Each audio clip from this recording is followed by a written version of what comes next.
अपराध नामाले स्वागतम स्टूडियोत मैं पापरी गुवाहाटी बिरुबारी तीनिटा डेम्पत उद्धार प्राय 12 कोटी टकार चुरी सामग्री दुटा गोचৰৰ ভিত্তিত হাজুৰ মন্তুৱালী নামৰ এজনৰ ডেম্পত আৰক্ষীয়ে চলালে অভিযান ৰূপনগৰত উৰে নিখা চলা পানবজাৰ আৰক্ষীৰ অভিযানত উদ্ধাৰ হয় বিভিন্ন চুৰি সামগ্ৰী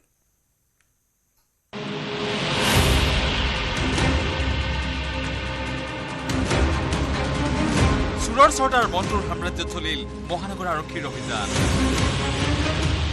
8 কোটি টকীয়া ঘৰৰ গৰাকী মন্তুৰ বাহৰত জব্দ হ'ল 12 কোটি টকাৰ চুৰি সামগ্ৰী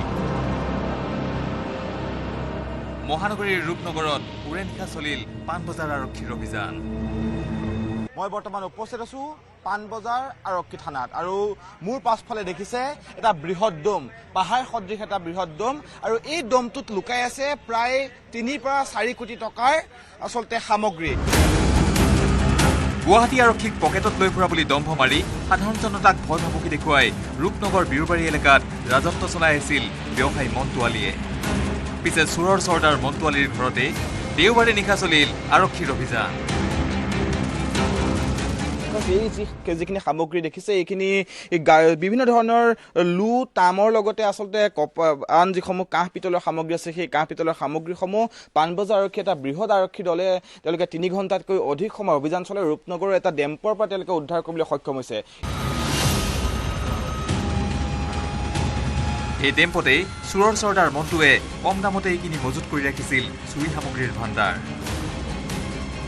ৰহস্যজনকভাৱে এই কথা গম পায়ো আৰক্ষীয়ে চলোৱা নাছিল মিন্টুৱালীৰ ঘৰ আৰু ডেম্পত অভিযান কিন্তু অৱশেষত মন্তুৰ ডেম্পত দেওবাৰে সন্ধিয়াৰে পৰা পুৱালৈকে পানবজাৰ আৰক্ষীয়ে চলাই গ'ল অভিযান এই অভিযানত লো তাম পিতল কাঁহৰ সামগ্ৰীকে ধৰি বহু মঠ মন্দিৰৰ চুৰি সামগ্ৰী উদ্ধাৰ হ'ল মন্তুৱালীৰ ভাণ্ডাৰত ওলাল বহু চুৰিকাৰীৰ ভগ্নাৱশেষ हमने कल रेड किया अराउंड 4 o'clock से इवनिंग से हमारा ऑपरेशन यहाँ पे चला है ये रेड तो बिरुबारी थोड़ी से around copper 2000 kg brass 7000 kg mix iron 1000 kg AC condenser and other vehicle parts around 2500 kgs and 2 batteries इमान रिकवरी हुई से टोटल वैल्यूएशन होबो अराउंड 12 crores अरु মন্তুৱালী ইতো ডম্প ওনাৰ নাম আছে ইতো কাৰেন্টলি এবসকন্ডিং আছে হাজৰ মানুহ হয় ইতো আৰক্ষীৰ মতে চুৰি সামগ্ৰীসমূহ দিল্লী বিহাৰলৈ সৰবৰাহ কৰি আহিছিল মন্তুৱালীয়ে ৰেল ট্ৰাকত ৰপ্তানি হৈ আছিল মিন্টুৰ গুৱাহাটীৰ ডেম্পৰ চুৰি ভাণ্ডাৰ ডেম্পকেইটাৰ মালিক হাজৰ কুখ্যাত মন্তুৱালীৰ মূৰত শক্তিশালী চক্ৰৰ হাত থকাৰ সন্দেহ তদন্তকাৰী আৰক্ষীৰ মুকলিকৈ দুষ্কাৰ্য চলাই অহা পলাতক মন্তুৰ 8 কোটি টকীয়া ঘৰটোৰ ওপৰতো চকু পৰিছে মহানগৰ আৰক্ষী পিছে মন্তুৱালীক গ্ৰেপ্তাৰ কৰি ব্যৱস্থা ল'বলৈ সক্ষম হ'বনে মহানগৰ আৰক্ষী তাকে লৈ সন্ধিয়ান হৈ পৰিছে স্থানীয় ৰাইজ কেমেৰা পাৰ্চন অঞ্জন টেকাৰ সহযোগত ভাস্কৰজ্যোতি শইকীয়াৰ report news 18 north east Nalbari বাগমাৰাত পুত্ৰই মাতৃক হত্যা কৰা সন্দেহ ঘৰৰ ভিতৰত অৰ্ধগলিত অৱস্থাত উদ্ধাৰ মৃতদেহ উৎকট গোন্ধত থাকিব নোৱাৰি ঘৰৰ দুৱাৰ খোলা তুলাল মহিলাগৰাকীৰ মৃতদেহ সুসূত্ৰ নাই মৃত মহিলাগৰাকীৰ পুত্ৰ নয়ন ডেকাৰ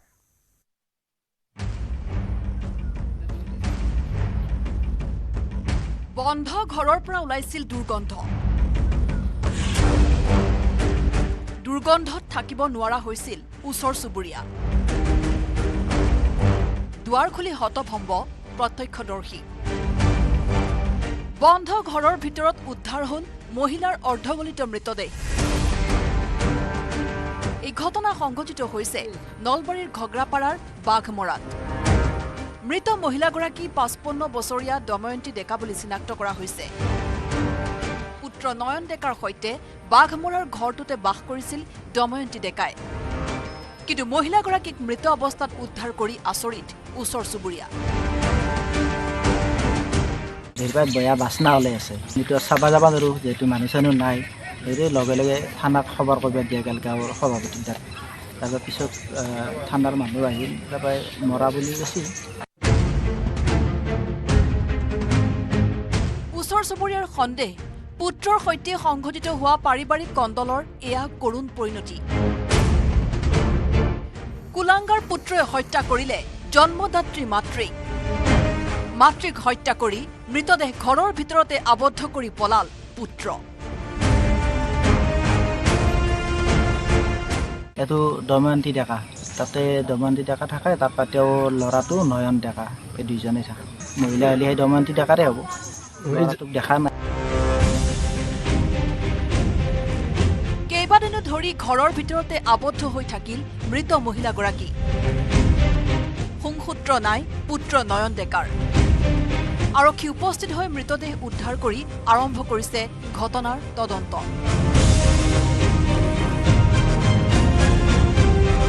নলবাৰীৰ পৰা Kailash Deka report, news 18 Asom north east.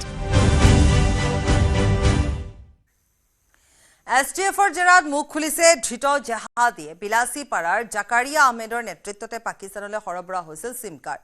ভাৰতীয় চিমেৰে পাকিস্তানৰ পৰা সংঘটিত কৰিছিল চাইবাৰ অপৰাধ। তেলেংগানাৰ CSP চেণ্টাৰৰ জৰিয়তে বহু লোকৰ পৰা সংগ্ৰহ কৰিছিল আধাৰ, পান কাৰ্ড। বিলাসীপাৰাৰ জাকাৰিয়াৰ নেতৃত্বতে পাকিস্তানলৈ সৰবৰাহ হৈছিল SIM card.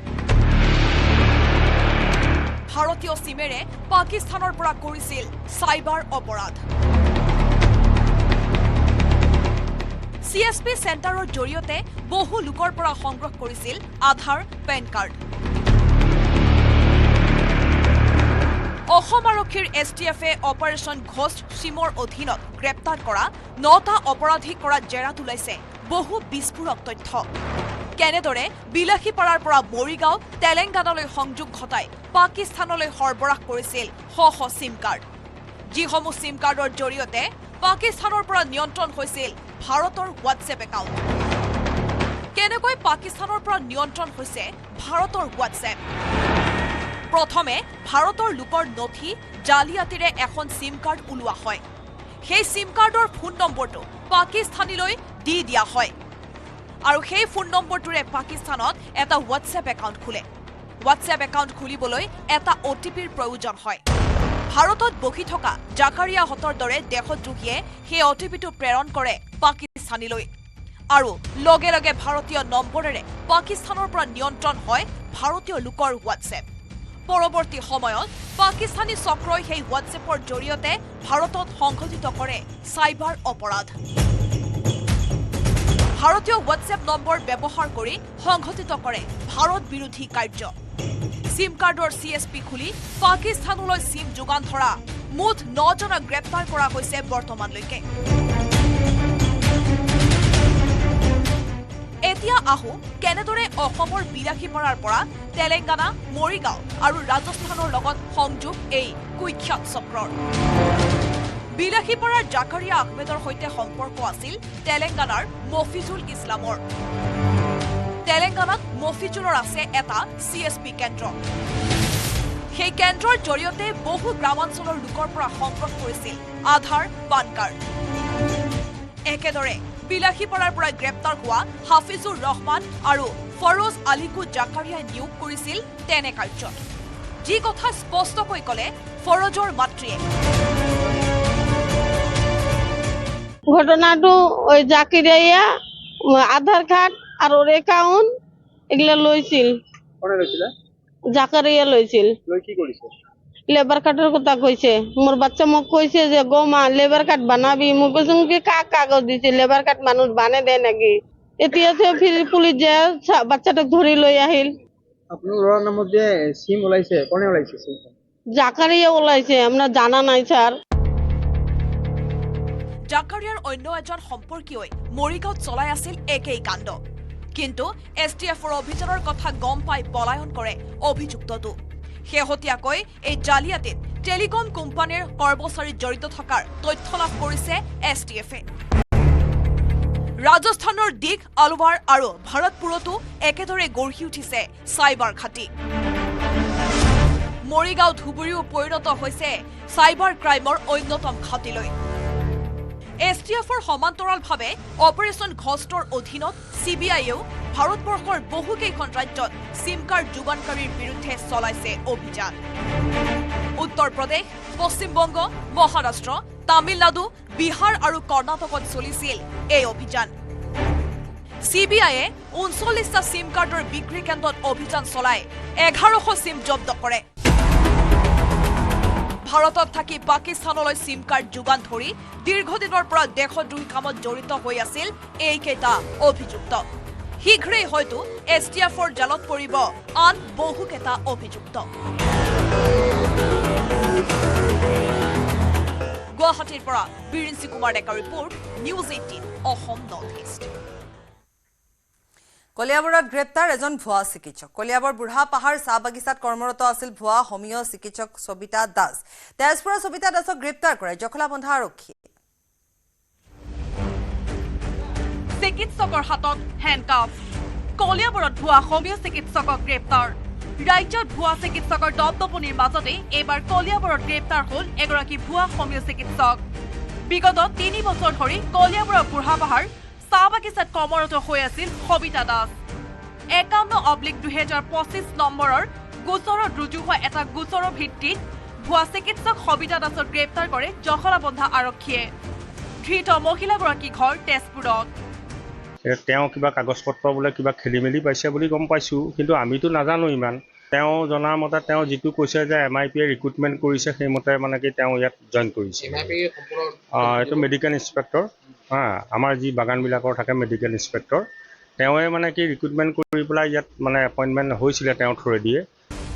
National education board of alternative medicine and compound homeopathy আছামৰ পৰা ডিপ্ল'মা আৰু পশ্চিমবংগৰ council of alternative systems of medicines প্ৰতিষ্ঠানৰ পৰা সবিতা দাসে লাভ কৰিছিল ডিপ্ল'মা। পিছে পশ্চিমবংগৰ পৰা লাভ কৰা পঞ্জীয়ন প্ৰমাণ পত্ৰ board of homeopathic system of medicines আছামৰ স্বীকৃতিপ্ৰাপ্ত নহয় বুলি স্পষ্ট কৰি দিয়ে পঞ্জীয়ক ডক্টৰ দীপেন বৰুৱাই। এই ঘটনাৰ পাছতে আছাম কাউন্সিল অৱ মেডিচিন ৰেজিষ্ট্ৰেশ্যনে গ্ৰেপ্তাৰ কৰে সবিতা দাসক।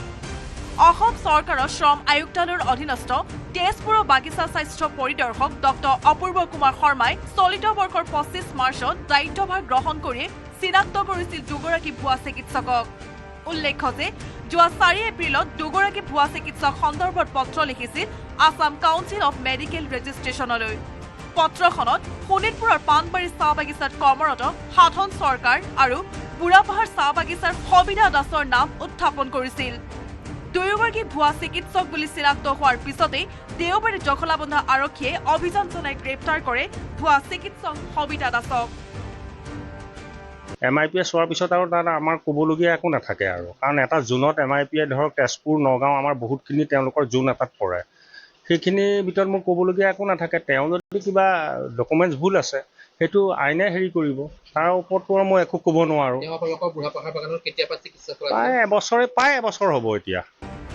অধিক তথ্যৰ বাবে জখলাবন্ধা আৰক্ষীয়ে স্বাস্থ্য পৰীক্ষাৰ অন্তত নগাঁও সদৰলৈ লৈ যায় ভুৱা চিকিৎসক সবিতা দাসক।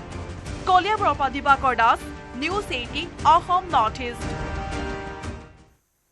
আৰু অপৰাধ নামত লৈছো চমু বিৰতি। কোনটো কোনোবা এটা দেখুৱাচোন, মাত্ৰ মাইথন ষ্টিলহে দিব, ঠিক আছে নে? ষ্ট্ৰং মানে মাইথন ষ্টিল।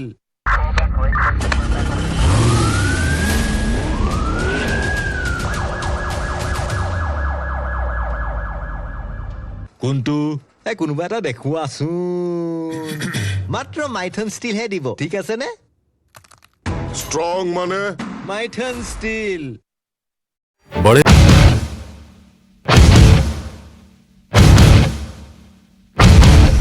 নাম জ্যোতি মালহোত্ৰা, ঘৰ হাৰিয়ানাত, পেছা ইউটিউবাৰ, ভাৰতীয় নাগৰিক।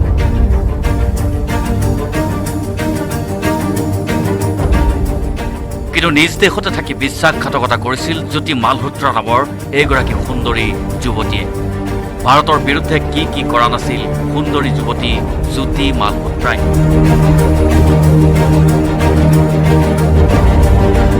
পাকিস্তানীৰ সৈতে বিদেশ ভ্ৰমণ, তথ্য বিনিময় কৰিছিল।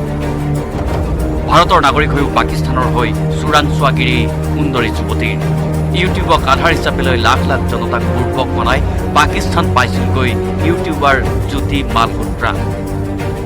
পাকিস্তান উচ্চায়ুক্ত কাৰ্যালয়ৰ বিষয়াৰ সৈতে প্ৰেমত পৰি ভাৰতীয় হৈও পাকিস্তানৰ হৈ কাম কৰিছিল এইগৰাকী জ্যোতি মালহোত্ৰাই। ঘৰ হাৰিয়ানাৰ হিছাৰ জিলাত।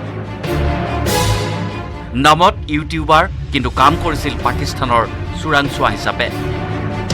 ইউটিউবাৰ জ্যোতিয়ে পাকিস্তানৰ ISIক যোগান ধৰিছিল স্পৰ্শকাতৰ তথ্য। পাকিস্তানৰ পৰা তথ্যৰ বিনিময়ত পাইছিল বৃহৎ পৰিমাণৰ ধন।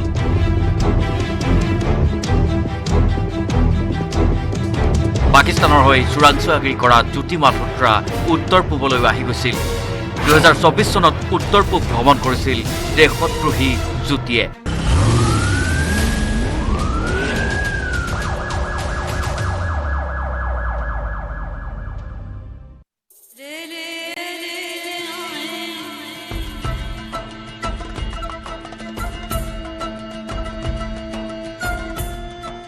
कश्मीर जब छोटे थे तो जब तस्वीर दिखाई जाती थी हम तब भी मन में ये रखते थे कि हमें भेज दिया जाए, हम कभी जा पाएं।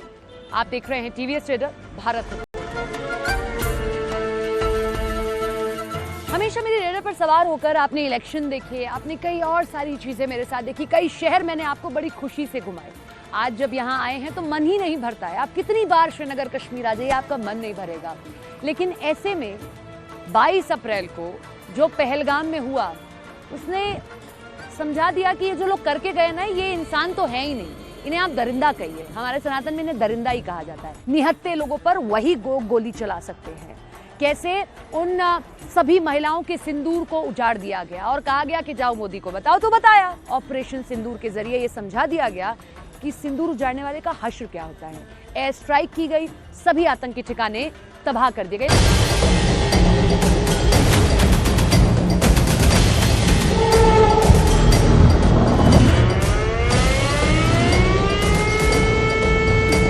ऑपरेशन सिंदूर 22 अप्रैल को पहलगाम में हुए विभत्स आतंकवादी हमले के शिकार मासूम नागरिकों व उनके परिवारों को न्याय देने के लिए लॉन्च किया गया था। सालों बाद यहाँ पर्यटन पनप रहा था, लोगों की जेब में पैसा जा रहा था।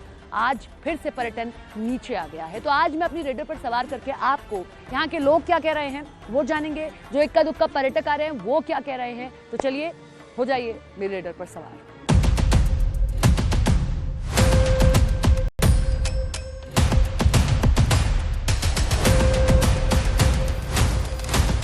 इसमें नुकसान सिर्फ उन लोगों का नहीं हुआ था, उन लोगों का कत्ल नहीं हुआ।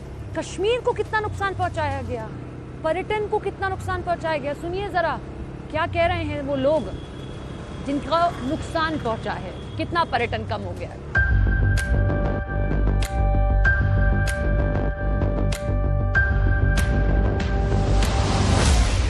मैं इस वक्त डल लेक पर हूँ और यहाँ शिकारा खड़ी हुई खाली दिखाई दे रही है, लेकिन आम दिनों में ऐसा नहीं होता था। 22 अप्रैल को जो पहलगाम में हुआ, उसके बाद ये सभी लोग बेहद परेशान हैं क्योंकि अब टूरिस्ट उतना नहीं है। आपके भी शिकारा है यहाँ पर? आप क्या करते हैं? शिकारा। आपकी भी तो शिकारा ही है ना? मैं जब पहले आई थी तो यहाँ बड़ी संख्या में लोग शिकारा से जाते थे, लेकिन आज स्थिति है कि आप लोग खड़े हुए हैं। आपका टूरिज्म इफेक्ट हुआ है काफी? नहीं, अभी थोड़ा कम है। कम हुआ है ना? जी। तो जो 22 तारीख को उसके बाद थोड़ा तो टूरिज्म कम हुआ है। हाँ, झटका लगा है? हाँ, कम अभी थोड़ा कम है। मैं बस ये जान रही हूँ कि टूरिस्ट कम आना हो गया है ना, इफेक्ट हुआ है? टूरिस्ट यहाँ पे अभी 1% भी नहीं है। बहुत मतलब दुख हो रहा है, ये शिकारा ऐसी खड़ी हो रहा है। वो तो है, हम यहाँ पे जो भी है ना वो पूरा टूरिस्ट के ऊपर है। हाँ, और जो 22 को हुआ उसके बाद से तो और कम हो गया। उसके बाद से तो पूरा खत्म ही हुआ है टूरिस्ट। मतलब स्थिति आप लोगों के लिए कैसी है? हमारे लिए अभी तो करेंगे, क्या करेंगे, मजदूरी करेंगे, कुछ करेंगे तो बच्चों को बड़ी मुश्किल से कश्मीर ट्रैक पे आया था, फिर से टूरिस्ट का आना शुरू हुआ था। अभी आएंगे, देखना अभी और आएंगे। जिन्होंने किया ना वो अभी पर्दाफाश उनका हो जाएगा। होना भी चाहिए।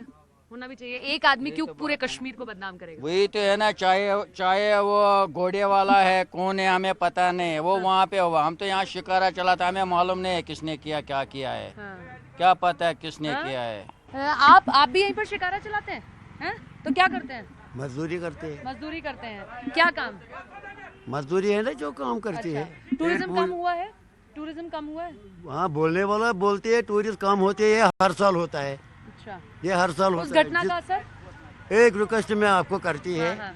जिस वक्त यहाँ टूरिस्ट चमक होते हैं ना कोई बहाना करते हैं। ये हम बताते नहीं, आप करते हैं, ये करते हैं, मैं करते हैं, ये कोई ना कोई करती है। बाकी डेट इज ऑल, और उसके बाद कुछ नहीं है।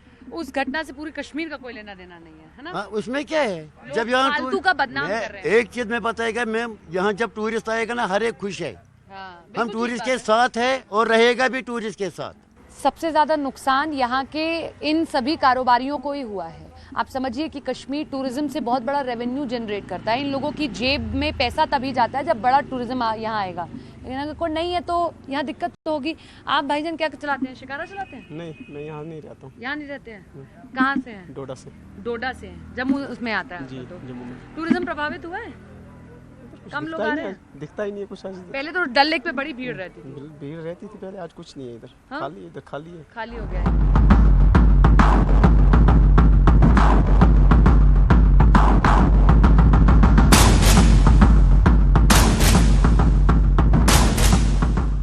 अगर शरीर का कोई अंग थोड़ी सी चोट लग जाए तो काट नहीं दिया जाता है, और अगर कोई ये चाह रहा है तब तो बिल्कुल नहीं। उन्होंने ये सब इसलिए किया कि हम कश्मीर आना बंद कर दें। कैसे कर दें? ताज है हमारा हिस्सा है, अभिन्न हिस्सा है, हम इसे कभी नहीं छोड़ने वाले। और इसीलिए देखिए अभी भी पर्यटक आ रहे हैं। हाँ, उतनी संख्या नहीं है, लेकिन पर्यटक अभी भी पहुंच रहे हैं। जो पहुंच रहे हैं वो क्या कह रहे हैं वो सुनिए।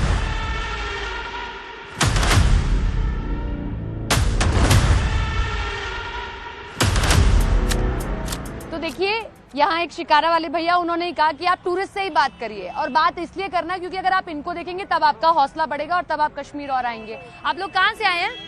कहाँ से आए हैं आप लोग? मुंबई। मुंबई से आए हैं? पूरा फैमिली आया है? बहुत सारे लोग लग रहे हैं। हाँ, पूरी ये बस आप लोगों की आई है?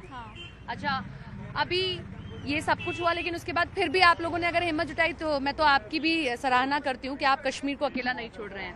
आए हैं फिर भी एंजॉय कर रहे हैं? हाँ, कश्मीर एंजॉय कर रहे हैं? हाँ जी।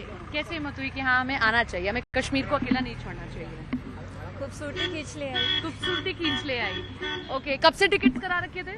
हम लोग 2 महीने पहले। 2 महीने पहले। कहाँ घूम लिए? कहाँ घूम लिया आप लोग? हम लोग गए थे वैष्णो माता। हाँ। फिर यहाँ पहलगाम होकर आए? हाँ, पहलगाम होके आए। वेस्टर्न वैली तो अभी बंद है। हाँ, मेन जगह आई गेस बंद है, बट जो ओपन स्पेस है। क्या मन में फीलिंग आ रही है? मतलब इतना सब कुछ हो गया, लोग अभी भी थोड़े से डर रहे हैं, लेकिन क्या फीलिंग आ रही है आप लोगों के मन के भीतर जब आप कश्मीर में एंटर हुए, आप श्रीनगर आए? हम लोग को अच्छा लगा और हम लोग को लगा कि हम लोग घूमेंगे। सिक्योरिटी है, हर एक चीज टाइट है, अच्छा लग रहा है थोड़ा। मतलब अपने को थोड़ा सा डर लगा था, लेकिन हाँ, लेकिन सब अच्छा है। हम लोग जब नहीं आएंगे तो फिर कौन आने वाला है? आना चाहिए। आना चाहिए, छोड़ना नहीं चाहिए। नहीं, हमारा पार्ट है, हमारा हिंदुस्तान का है, तो हम लोग तो आएंगे। आप शम्मी कपूर याद आ गया? अच्छा, देखा शम्मी कपूर याद आ गया फिल्मों का। हाँ, कश्मीर की गली। कश्मीर की गली। ये तो खूबसूरती आंखों से भी जितनी देखे जाए उतनी कम है। छोटे-छोटे थे तभी देखे थे फिल्मों में। अच्छा, आज खुद देख रहे हैं। एक्सपीरियंस कर रहे हैं। बिल्कुल। यंगस्टर्स हैं आप लोग, क्या मैसेज दे रहे हैं कि आना चाहिए? सी ऑनेस्टली पहले हम लोग बहुत डरे हुए थे क्योंकि हमारा पहले से ही टिकट बुक किया हम लोग था। हाँ। बट ये जो इंसिडेंट हुआ उसके बाद से इनफैक्ट मैंने ही सबको बोला था कि नहीं, हम नहीं जा रहे। हाँ। बट यहाँ की सिक्योरिटी देख के हम थोड़ा कॉन्फिडेंट आया और अभी सब मुझे लग रहा है सेफ है। आई थिंक सबको आना चाहिए। जिन्होंने भी कैंसिल किया है उसकी वजह से यहाँ के लोगों का बहुत लॉस हुआ है। और मतलब जब हम लोग शॉपिंग कर रहे थे, शॉल या फिर कुछ बाय कर रहे थे, बेचारे मतलब दे वर लाइक रो रहे थे हम लोगों को देख के ना। क्या गलती है? सो ऑनेस्टली जो हुआ उसमें किसी का भी यहाँ के लोगों का फॉल्ट नहीं है। तो हमारी गाड़ी भी जा रही थी, लोग हमको देख के खुश हो रहे थे, हंस रहे थे। उनको अच्छा उनको इंतजार है, साल भर वो इसी बात का इंतजार करते हैं। देखिए यही खूबसूरती है। जो हुआ वो वाकई में दुखद है, हम सबको दुख है, हम सब उस परिवार के साथ हैं, उन परिवारों के साथ हैं। लेकिन दूसरी तरफ जो मकसद था उसे पूरा नहीं होने देना है। कश्मीर को अकेले नहीं छोड़ना है। कश्मीर हमारा एक अभिन्न हिस्सा है। हमें कश्मीर और कश्मीरियत को जिंदा रखना है, और ये लोग उसकी बानगी हैं कि आज भी वो यहाँ पर आ रहे हैं।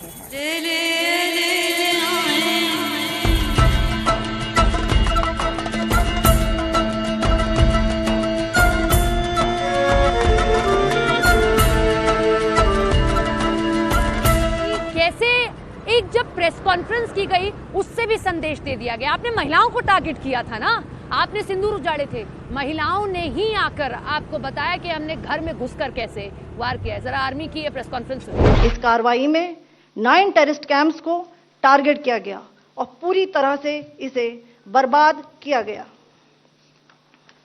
पाकिस्तान में पिछले 3 दशकों से टेरर इंफ्रास्ट्रक्चर का निर्माण हो रहा है।